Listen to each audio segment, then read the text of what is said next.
Welcome to our channel. It's me స్వర్ణ. నేను ఇవాళ ఒక వ్లాగ్ చేస్తున్నాను. ఎందుకు చేస్తున్నాను అనేది కూడా చెప్తాను. ఎందుకు అంటే జనరల్గా నేను వైట్ దోశ వేయటం మానేశాను. వైట్ దోశ అంటే ఏంటి అనుకుంటున్నారా? మా పిల్లల లాంగ్వేజ్లో చెప్తున్నాను. రైస్ అండ్ మినప్పప్పు కలిపి వేసే దోశ, వైట్ దోశ. అది వేయటం చాలా రోజులైంది, మానేశాను. మల్టీగ్రెయిన్ దోశ వేస్తున్నాను అనమాట.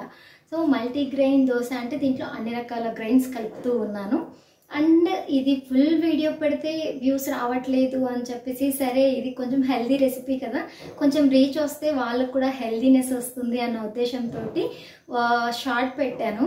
కానీ ఏదైనా ఒక రెసిపీ 1 minute చెప్పాలి అంటే చాలా కష్టం అండి. అది కొంచెం ఫాస్ట్ ఫార్వర్డ్లో పెట్టాను అనమాట. టక రెసిపీస్ అంటే ఇంగ్రీడియంట్స్ అన్ని ఫాస్ట్గా వెళ్ళిపోయినాయి. దాంతో వాళ్ళకి ఏంటంటే చాలా డౌట్స్ వచ్చి చాలా కామెంట్స్ వస్తున్నాయి అనమాట. ఇదెంత వేసారు, అదెంత వేసారు, ఇదెంత వేసారు అని చెప్పేసి. కాబట్టి నేను ఇప్పుడు మళ్ళీ డీటెయిల్గా సరే ఇన్ని డిస్టర్బెన్సెస్ ఎందుకు, కొంచెం క్లియర్గా చెప్దాము అని చెప్పేసి మళ్ళీ ఇవాళ అయితే అదే రెసిపీని అంటే దోశకి ఎలాగో నేను ప్రిపేర్ చేసుకుంటున్నాను. ఇప్పుడు ఆ దోశ కడిగేటప్పుడు మీకు కూడా చూపించేస్తే మీకు కొంచెం క్లియర్గా ఉంటుంది కదా అని చెప్పేసి ఇప్పుడైతే వీడియోని స్టార్ట్ చేస్తున్నాను. దాంతో పాటు రాగులు వీడియో అండి, అది కొంచెం వైరల్ అయిందనే చెప్పొచ్చు. నేను లాస్ట్ ఇయర్ ఎప్పుడో అప్లోడ్ చేస్తే దానికి ఇంకా ఇప్పటికి కూడా వ్యూస్ వస్తూ ఉన్నాయి, సబ్స్క్రైబర్స్ కూడా వస్తున్నారు, కొన్ని కామెంట్స్ కూడా వస్తున్నాయి. మొలకలు ఎత్తించే వీడియో అండి. రాగులు మొలకలు ఎత్తించేసి మనం గిర్ని పట్టించేసుకోవచ్చు. కాకపోతే ఆ మొలకలు ఎత్తేటప్పుడు కొంచెం ఫంగస్ వస్తుంది, కొన్ని ప్రాబ్లమ్స్ వస్తున్నాయి, కొంచెం స్మెల్ వస్తుంది, ఇలా చాలా డౌట్స్ వస్తున్నాయి. ఈ వీడియోలో ఈ డౌట్స్ అన్ని క్లియర్ చేసేస్తాను. ఓకేనా అండి? వచ్చేయండి వీడియో చూసేద్దాం.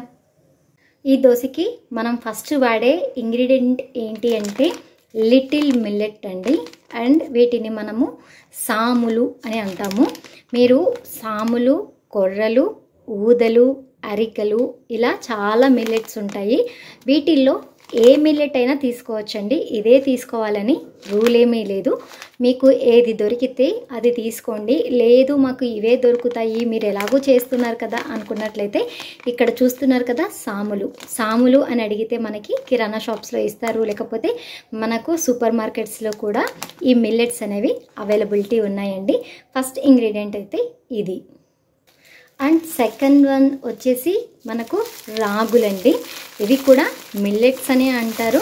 సో రాగుల్లో మనకు తెలుసు కదా ఎన్నో రకాల ప్రయోజనాలు ఉంటాయి, హెల్త్కి చాలా మంచిది. రోజు రాగి జావా తాగాలి. ఇన్ కేస్ రాగి జావా తాగని పిల్లలు ఎవరైనా ఉన్నట్లయితే, దోశ అంటే ఇష్టపడని పిల్లలు ఎవరు ఉండరు కదా, సో ఇలా దోశలాగా ప్రిపేర్ చేసి ఇచ్చేయండి. ఓకేనా? నెక్స్ట్ మన ఇంగ్రీడియంట్ వచ్చేసి జొన్నలండి. సో జొన్న దోశ కూడా పోసుకోవచ్చు. మన ఛానల్లో ఆ రెసిపీ కూడా అప్లోడ్ చేశాము. ఒకవేళ ఎవరైనా చూడని వాళ్ళు ఉంటే తప్పకుండా ఆ పాత రెసిపీస్ అన్నీ చూడండి, చాలా హెల్తీగా ఉంటాయి. సో మనకు థర్డ్ ఇంగ్రీడియంట్ వచ్చేసరికి జొన్నలు. అండ్ మన ఫోర్త్ ఇంగ్రీడియంట్ వచ్చేసి బ్రౌన్ రైస్ అండి. మీరు కావాలి అంటే ఈ ప్లేస్లో నార్మల్ రైస్ కూడా యూజ్ చేసుకోవచ్చు, లేదు అంటే ఇలాగా బ్రౌన్ రైస్ అనమాట. నేను ఇవి అన్నం వండేటప్పుడు కూడా యూజ్ చేస్తానండి. అంటే నేను టీ గ్లాస్ కొలత పెట్టుకుంటాను బియ్యము అన్నం వండటానికి. మొత్తంగా 3 గ్లాసులు కావాల్సి వస్తాయి, 3.5 గ్లాసుల దాకా. 1.5 గ్లాస్ ఇలాగా సింగిల్ పాలిష్ బ్రౌన్ రైస్ తీసుకుంటాను, 2 గ్లాసులు వైట్ రైస్ తీసుకుంటాను. మొత్తం బ్రౌన్ రైస్ అయితే పిల్లలు తినరు అని చెప్పేసి అలా వండుకుంటాను అనమాట. అందుకోసం నా దగ్గర ఇవి స్టాక్ ఉంటాయి బ్రౌన్ రైస్ అనేవి. ఒకవేళ మీ దగ్గర లేనట్లయితే నార్మల్ రైస్ని కూడా యూజ్ చేసుకోవచ్చు. ఇప్పుడు వీటన్నింటినీ కూడా చక్కగా క్లీన్ చేసుకోవాలి. ఇదిగో ఇది కొలత గ్లాస్ అండి. మేమైతే దీన్ని అరపావు అంటాము. నేను ఇలా అరపావు కొలత తీసుకొని బియ్యము 1 అరపావు, జొన్నలు 1 అరపావు, అలాగే రాగులు 1 అరపావు, అలాగే మిల్లెట్స్ 1 అరపావు, వీటితో పాటు అటుకులు చూస్తున్నారు కదండి, అటుకులు కూడా 1 అరపావు. ఇవే మనకు నానాల్సిన అవసరం లేదు కాబట్టి నేను గ్రైండ్ చేసే కంటే 1 గంట ముందు జస్ట్ అలా కడిగేసి, మనము గ్రైండ్ చేసే కంటే ముందే కడిగేసి పెట్టుకుంటాను. సో ఇప్పుడైతే వీటిని నానబెట్టట్లేదు. అండ్ వీటితో పాటు మినప్పప్పు అండి. మినప్పప్పు కూడా ఒక గ్లాస్ అంటే ఒక అరపావు. అర్థమైంది కదండి. మన ఇంగ్రీడియంట్స్ అన్నీ కూడా అంటే మినప్పప్పు 1 గ్లాసు, సామెలు 1 గ్లాసు, జొన్నలు 1 గ్లాసు, రాగులు 1 గ్లాసు, అలాగే బ్రౌన్ రైస్ 1 గ్లాసు, అలాగే అటుకులు 1 గ్లాస్. ఇవన్నీ కూడా నేను మళ్ళీ ఒకసారి ఏమంటారు లిస్ట్ ఇస్తానులేండి వీడియోలో, ఎవరు కన్ఫ్యూజ్ అవ్వద్దు. ఇవన్నీ నీట్గా చెరిగి క్లీన్ చేసుకున్న తర్వాతనే కడగటానికి తీసుకొస్తాను. సో ఈ చెరగడం గిరగడం ఇవన్నీ చూపించడం అందుకు వీడియో అయితే ఇప్పుడు పాస్ చేస్తున్నానండి. క్లీన్ చేసుకున్న బ్రౌన్ రైస్, జొన్నలు, సామలు, మినప్పప్పు అండ్ అలాగే రాగులు వచ్చేసి సపరేట్గా కడుక్కుంటున్నానండి. ఎందుకో గ్రైండర్లో వేస్తే ఇవి అంటే ఇంత సన్నగా ఉన్నాయి కదా, గ్రైండర్లో సరిగ్గా మెదగట్లేదేమో అనిపించింది నాకు. కొద్ది రోజుల నుంచి ఇలా సపరేట్గా నానబెట్టుకొని మిక్సీలో గ్రైండ్ చేసుకొని తర్వాత పిండిలో కలిపేసుకుంటున్నాను అనమాట. మీకు ఏం ప్రాబ్లం లేదు అని అనుకున్నట్లయితే మీరు చక్కగా అన్నీ కలిపేసుకొని కడిగేసుకొని అన్నీ కూడా గ్రైండర్లో వేసేసుకోవచ్చు. చక్కగా కడిగేసుకొని మంచినీళ్ళు వేసి పెట్టుకొని నానబెట్టుకోండి. మనము మళ్ళీ గ్రైండ్ చేసేటప్పుడు ఈ నీళ్ళని యూజ్ చేస్తాము. అంటే బయట నుంచి ఇవి పారబోసి మళ్ళీ వేరే నీళ్ళు పోసి ఇలా చేయమన్నమాట. ఇవే నీళ్లు పోసుకొని గ్రైండ్ చేసుకుంటాము. ఇవి ఏంటంటే జొన్నలు ఇలా అన్ని మిల్లెట్స్ కాబట్టి మినిమం ఒక 6-7 అవర్స్ ఇవి నానాలండి. నానిన తర్వాతనే మనము గ్రైండ్ చేసుకోవాలి. సో ఇది నానపెట్టుకునే కంటే ముందు 1 టీ స్పూన్ అంతా మెంతుల్ని కూడా యాడ్ చేసుకోండి. ఇప్పుడు వీటిని పక్కన పెట్టేస్తే మనకు సాయంత్రం వరకు వీటితో పని లేదు. ఓకేనా. ఇప్పుడు మనము రాగుల్ని కూడా కడిగేసి పెట్టుకుందామండి. యాక్చువల్గా రాగులు కూడా చాట్లో వేసి చెయ్యాలి, అంటే నెయ్యడం అంటారు అనమాట దాన్ని. అమ్మకైతే వస్తుంది కానీ మనకు రాదు కాబట్టి మనం ఈజీ మెథడ్ ఫాలో అవుదాము.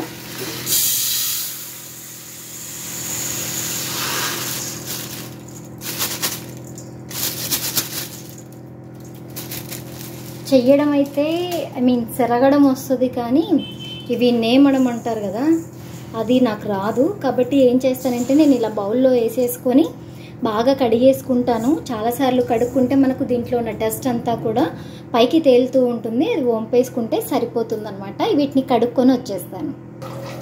చూస్తున్నారా, దీంట్లో ఉన్న డస్ట్ పార్టికల్స్ అన్నీ కూడా పైకి తేలేవి. జనరల్గా ఇవి నేమితే గన మొత్తం చాట్లోనే వెళ్ళిపోతాయి. జస్ట్ ఒక 2 సార్లు కడిగితే సరిపోతుంది. మనకు ఆ ప్రాసెస్ రాదు కాబట్టి ఇలా కొంచెం ఒక 5-6 సార్లు ఇలా క్లీన్ చేసుకున్నాం అనుకోండి, ఇవన్నీ పైకి తేలుతాయి. అవి వంపేసుకుంటే సరిపోతుంది.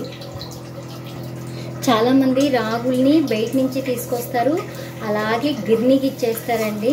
ఒక్కసారి మీరు కడిగి చూడండి, మీకే తెలుస్తుంది. అమ్మో దీంట్లో ఇంత డస్ట్ ఉందా, ఇంత డస్ట్ మనం తింటున్నామా అని తెలుస్తుంది.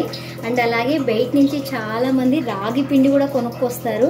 మనమంటే మన పిల్లలు మన హెల్త్ అని చెప్పి ఇలా క్లీన్ చేసుకుంటున్నాం కానివ్వండి, బయట షాప్స్లో వాళ్ళు ఎందుకు క్లీన్ చేస్తారండి, వాళ్ళకి ఏం అవసరం చెప్పండి. కాబట్టి ఏదైనా సరే ఇంట్లో హైజీనిక్గా ఉండేలా చూసుకోండి. కనబడుతున్నాయా, కడుగు నీళ్ళలాగా ఉన్నాయి కదా, చూడండి. మరి మీరు అడగచ్చు ఇవి కడగడానికి చాలా నీళ్ళు వేస్ట్ అవుతున్నాయి కదా అని చెప్పి. అదిగో అక్కడ ప్యూరిటీలో వచ్చే వాటర్ని అలా బౌల్లో ఫిల్ చేసుకొని ఆ నీళ్ళతో వీటిని కడుక్కుంటున్నానండి. చూడండి, ఆల్మోస్ట్ ఒక 8 నుంచి 10 సార్లు కడిగిన తర్వాత రాగులు ఇలా నీట్గా వాటర్ వేసిన తర్వాత చూసారా ఎక్కడ డస్ట్ కనిపించట్లేదు, ఇలా వస్తాయన్నమాట. అప్పటిదాకా మనము క్లీన్ చేసుకోవాల్సిందే, తప్పదు, వేరే ఆప్షన్ లేదు. ఇప్పుడు ఇలా మనం కడిగేసుకున్న తర్వాత ఒక ప్లేట్ పెట్టేసుకొని ఒక 6-7 అవర్స్ నానబెట్టుకుందాం. ఇప్పుడు మనకు దీంతో కూడా ఏం పని లేదు, పక్కకు పెట్టేసుకుందాం. ఇదిగోండి, ఇవన్నీ నానిపోయినాయి. 7 అవర్స్ పైనే నానాయి. అన్నింటినీ తీసుకెళ్ళి గ్రైండర్లో వేసుకుంటున్నాను. రాగులు ఒకటి సపరేట్గా గ్రైండ్ చేసుకుంటున్నాను. తర్వాత అన్నీ కలిపేస్తాను, కలిపేసి పిండి తీసుకుంటాను. కరెంట్ పోయింది. చెప్పాను కదండి, రాగులు మాత్రం మిక్సీ జార్లో మిక్సీ చేసుకుంటున్నాను అని చెప్పేసి. సో ఇలా మిక్సీ పట్టుకుంటే రాగులు అనేవి కొంచెం మెత్తగా అవుతున్నాయి అనిపించింది. ఇదివరకైతే గ్రైండర్లో వేసేదాన్ని, ఇప్పుడు ఎందుకు అలా నచ్చట్లేదు. మన పిండి గ్రైండర్లో వేసినది ఎప్పుడైతే మెదుగుతుందో ఆ టైంలో ఈ రాగి పిండి కూడా వేసేసుకొని కొంచెం సేపు గ్రైండ్ చేసుకుంటే సరిపోతుందండి. అంతా సెట్ అయిపోతుంది. ఆ తర్వాత దీన్ని మనము ఒక బౌల్లోకి తీసి పెట్టుకోవాలి. మనకు కావాల్సినంత పిండి ఒక బౌల్లో తీసి బయట పెట్టేసుకుంటే ఫర్మెంట్ అవుతుంది. మిగిలిన పిండి ఫ్రిడ్జ్లో పెట్టేసుకోవాలి. రుబ్బిన వెంటనే పెట్టేసుకుంటే బెటర్ అనమాట. లేకపోతే మిల్లెట్స్తో చేసిన పిండి కదా, మొత్తం బయట పెట్టారనుకోండి తొందరగా పులిసిపోయి పులుపుగా ఉంటుందన్నమాట దోశ. కాబట్టి నేనైతే గ్రైండ్ చేసిన వెంటనే ఇలా తీసి పక్కకు పెట్టేసుకొని ఇది ఫ్రిడ్జ్లో పెట్టేస్తాను. ఫ్రిడ్జ్లో పెట్టినా కూడా ఇది పులుస్తుంది కాబట్టి మనము ఎప్పుడైనా సరే తీసుకొని ఇన్స్టెంట్గా దోశ వేసేసుకోవచ్చు. రాగులు చూడండి, మనము మధ్యాహ్నం 12 ఎప్పుడో నానబెట్టాము. ఇప్పుడు చాలా టైం అయింది, ఆల్మోస్ట్ 8-9 అయిపోయింది. ఇప్పుడు వీటిలో ఉన్న నీళ్ళని మనము తీసేసుకోవాలి. క్లాత్ వేసేసుకొని ఇలాగా కొంచెం జాగ్రత్తగా, క్లాత్ ఊడిపోయిందనుకో సుక్కలు సుక్కలే, cinema cinema cinema cinema cinema cinema అవుతుంది. జాగ్రత్తగా ఓకేనా, టై చేసుకోవాలి. ఇలాగా కనిపిస్తుందా? క్లాత్ ఎట్టి పరిస్థితిలో ఊడిపోవద్దు, గుర్తుపెట్టుకోండి.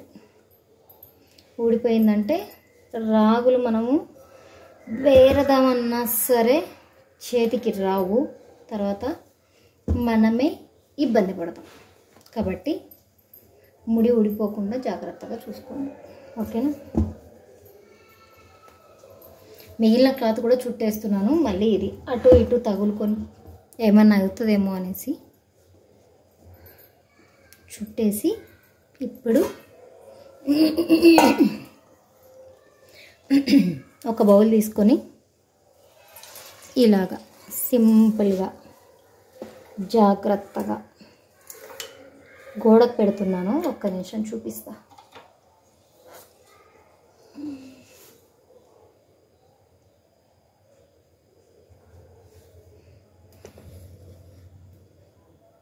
కనిపిస్తుందా?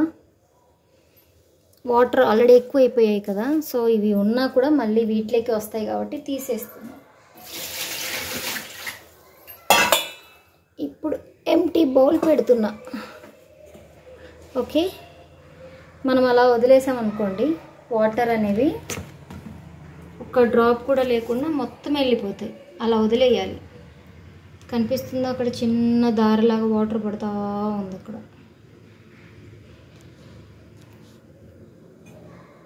అది వాటర్ ఫ్లో. అదేదో లైన్ లాగా కనిపిస్తుంది కదా.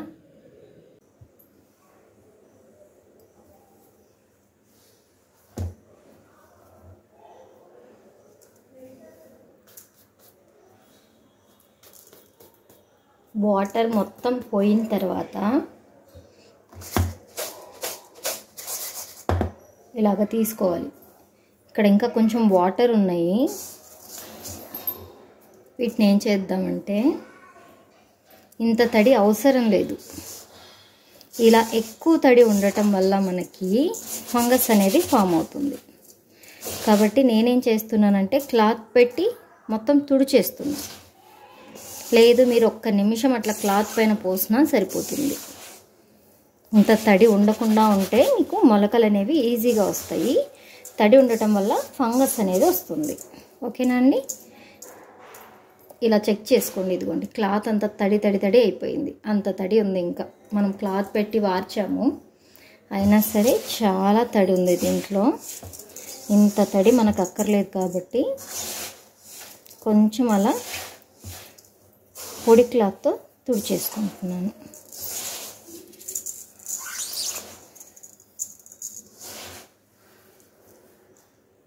ఇది ఇంకో ప్రాసెస్. జస్ట్ తడి కొంచెం లైట్గా తీసేయడం కోసము ఇలా కూడా చేయొచ్చు. లేదా బౌల్లో వేసుకొని ఇందాక చూపించాను కదా క్లాత్లో, అలా కూడా తీసేయచ్చు. మీకు ఏది కన్వీనియంట్ ఉంటే అలా చేసుకోవచ్చు. అండ్ అలాగే బౌల్కి కూడా చాలా తేమ ఉండే మొత్తం ఇదే క్లాత్తోనే తుడిచేసుకుందాం.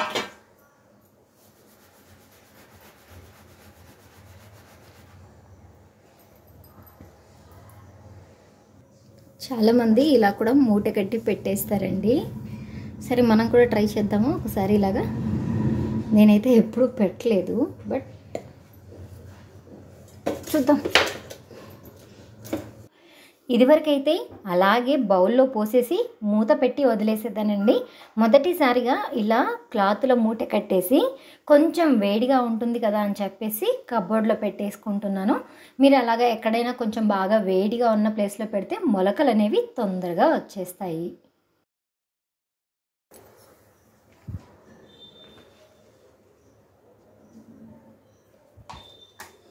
నైట్ మనం పిండి తీసినప్పుడు ఇక్కడికున్నది, ఇప్పుడు చూసారా ఎంత ఫర్మెంట్ అయిందో.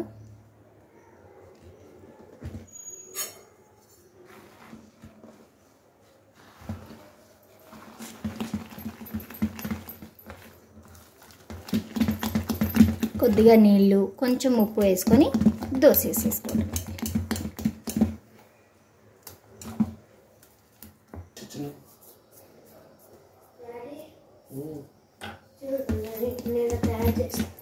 హిమాలయన్ పింక్ సాల్ట్, ఇది ఆయన తయారు చేసిన కీ చైన్, నిన్ననే తయారు చేశాడు. S is our family symbol. ఆఎస్ బాగుందా, ఈఎస్ బాగుందా? Where is my yes?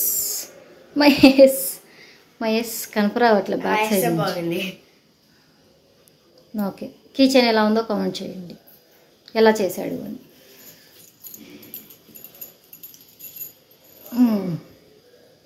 ఇది కీ చైన్. ఎస్ బోర్లా పడుకుంది పాపం, మెరిసిపోతుంది. దగదగ దగదగ దగదగ దగదగ దగదగ దగదగ దగదగ దగదగ దగదగ దగదగ.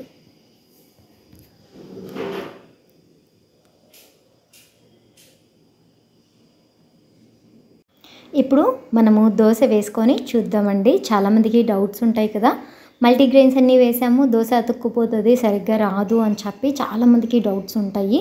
కాబట్టి నేను ఇక్కడ దోశ వేసి చూపిస్తున్నాను. ప్యాన్ అయితే మరీ ఎక్కువగా హీట్ చేయకండి, జస్ట్ మీడియం ఫ్లేమ్లో మనం హీట్ చేసుకున్న తర్వాత ఇలా దోశ బ్యాటర్ని దోశలాగా వేసుకున్న తర్వాత పైనుంచి కొద్దిగా నెయ్యి వేసుకొని ఆ తర్వాత మనము చక్కగా తీసామనుకోండి, ప్యాన్కి ఎక్కడ అతుక్కోకుండా చక్కగా వచ్చేస్తుంది మన దోశ.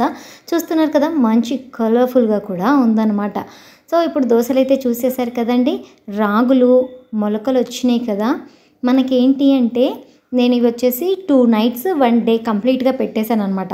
అంటే మనం నీళ్లు వాడ్ చేసిన తర్వాత ఒక నైట్ పెట్టాను, ఆ తర్వాత నెక్స్ట్ డే మొత్తం ఉంచేసి ఆ నెక్స్ట్ డే మార్నింగ్ అనేది ఓపెన్ చేస్తున్నాను. మొలకలు చూస్తున్నారు కదండి, క్లాత్లో నుంచి ఇలా చొచ్చుకొని బయటకు వచ్చేస్తున్నాయి. చాలా పెద్దగానే వచ్చాయి మొలకలు. మాకు ఇంతకంటే ఇంకా పొడవుగా కావాలి మొలకలు అని అనుకున్నట్లయితే మీరు ఇంకొక రోజు ఎక్స్ట్రా పెట్టుకున్నారనుకోండి, చక్కగా ఇలా మొలకలు వచ్చేస్తాయి. జస్ట్ మధ్యలో ఓపెన్ చేసి చూసుకోండి. అలా ఎక్కువ రోజులు పెట్టుకున్నట్లయితే ఏమైనా ఫంగస్ వస్తుందా, తేముందా అలాంటివి ఒక్కసారి చెక్ చేసుకొని మళ్ళీ ఇలా మూట కట్టేసి పెట్టేసుకుంటే సరిపోతుంది. ఇదిగో చూస్తున్నారు కదా ఎంత పొడుగు వచ్చాయో మొలకలు. నాకు తెలిసి ఈ సైజు మొలకలు సరిపోతాయండి. రాగులు మన హెల్త్కి ఎంతో మంచివి కదా, మనందరికీ తెలిసిందే. రోజు రాగి జావ తాగండి, లేదా అప్పుడప్పుడు రాగి సంగటి తినండి, రాగి రొట్టెలు తినండి అని చెప్పి ఎన్నో వీడియోలు చూస్తున్నాం. అంతేకాకుండా ఈ రాగులలో ఎన్ని రకాల పోషకాలు ఉంటాయి అని చెప్పి మన ఛానల్లోనే చాలా రకాల వీడియోలు కూడా ఉన్నాయండి. సో ఇలా అయితే మొలకలు అనేవి రెడీ అయిపోయినాయి. ఇప్పుడు మనం వీటిని ఒక క్లాత్లో వేసుకొని ఆరేసుకోవాల్సి ఉంటుంది. చూస్తున్నారు కదండి, అన్నీ కూడా చక్కగా మొలకెత్తాయి. మొలకలు బాగా చాలా పొడవుగా కూడా వచ్చాయి. నార్మల్గా తినే రాగుల కంటే కూడా ఇలా తినే మొలకలతో అయితే మనకు పోషకాలు అనేవి చాలా అధికంగా ఉంటాయండి. ఒక గోధుమ వచ్చింది, ఆ గోధుమ కూడా మనకి మొలక వచ్చేసిందండి. చూడండి, మనం గోధుమలు కూడా ఇలా మొలకెత్తించుకోవచ్చు ఈజీగా. ఇలా అయితే మనకు రాగులు అనేవి రెడీ అయిపోయాయి. ఇప్పుడు వీటిని మనము ఈ తేమ ఉంటుంది కదా, అది ఆరిపోవటం కోసం ఆరేసుకోవాలి. ఎండ వస్తే చక్కగా ఎండలో వేసుకోవచ్చండి. నేను మొలకెత్తి ఇచ్చినప్పుడు కొంచెం వర్షాలు పడుతూ ఉండే, అందుకోసం అని చెప్పి ఇంట్లోనే ఆరేసుకున్నాను. ఫ్యాన్ కిందైనా సరే చక్కగా ఆరిపోతాయి. ఆరిపోయిన తర్వాత అలాగే మిషన్కి ఇచ్చేయకండి. మనం వీటిని కొంచెం సేపు ప్యాన్లో వేసుకొని దోరగా వేయించుకోవాలి. వేయించుకున్న తర్వాత అవి ఒక బాక్స్లో అలాగే వేసి గిర్నీకి తీసుకెళ్ళొద్దండి. ఎందుకంటే ఆ వేడి మీద మూత పెట్టేశారనుకోండి చెమట పట్టేస్తుంది వాటికి, అందుకు తడి తడిగా అయిపోతాయి అన్నమాట. వేయించిన తర్వాత ఇలాగ క్లాత్లో వేసుకొని ఆరబెట్టుకొని ఆరిన తర్వాత మీరు గిర్నీకి పట్టించుకోవాలి. ఇదండి ఇవాల్టి వీడియో. మీ అందరికీ నచ్చిందని అనుకుంటున్నానండి. Like, share and subscribe. Thank you.